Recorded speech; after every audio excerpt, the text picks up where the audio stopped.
France has summoned the Italian ambassador after Italy's Deputy Prime Minister, Matteo Salvini, challenged President Emmanuel Macron's call for European soldiers to be deployed in Ukraine after a potential post-war settlement. Salvini, a vocal critic of Macron, has made some statements. Let's take a listen in to what he said. Assolutamente no, se vuole ci va Macron, ma lui da solo penso, perché neanche un francese lo seguirebbe. Sicuramente neanche un soldato italiano, questa è la mia posizione da vicepresidente del Consiglio, da ministro, da segretario della Lega, da genitori. I nostri figli non andranno a combattere in Ucraina. The exchange marks the latest in a series of diplomatic tensions between Paris and Rome since Giorgia Meloni took power in 2022. France reminded the ambassador that such remarks undermined their historical relationship, especially as both nations remain committed to supporting Ukraine. Macron continues to push for stronger European involvement in Ukraine's defence. Keith joins us once again. Keith, if you can, go over the different stances that Italy and France have on this matter. Of course, Macron and Meloni's government both come from very different ends of the political spectrum, both part of the coalition of the willing. Could you explain this spat for us?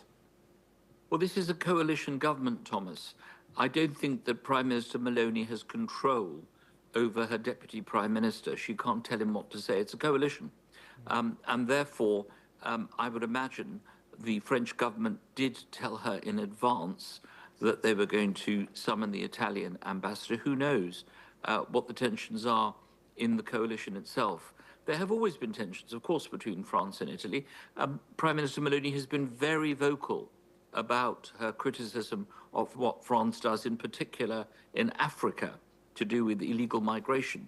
However, on Ukraine, they seem to be pretty united. And if you look at the coverage of the visit of the four leaders of Europe, together with Finland and the European Union, to Washington last week, there seemed to be absolute unity.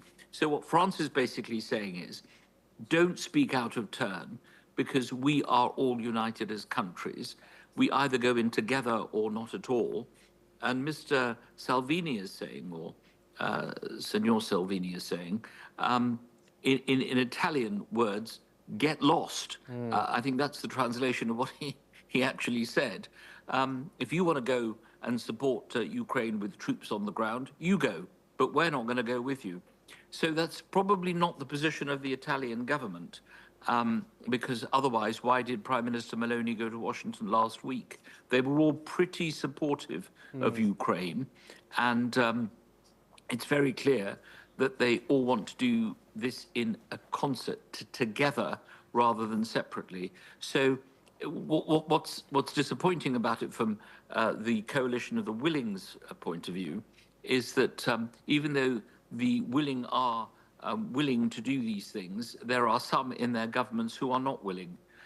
And therefore you get this, the art of diplomacy is to summon an ambassador and give them a good dressing down and sending them away as a shot being fired, a diplomatic shot being fired, as opposed to actual physical shots being fired. But Matteo Salvini is quite an outspoken individual, and I don't think that anyone can muzzle him, even someone as charismatic and as clever as Giorgia Meloni. I think she just has to accept what he says, and all four of those nations, the four biggest nations in the European Union, working together with the EU to try and support Ukraine. I think that's probably why Macron has done this, to show that they are still united and strong in their support of President Zelensky. Keith, thank you very much.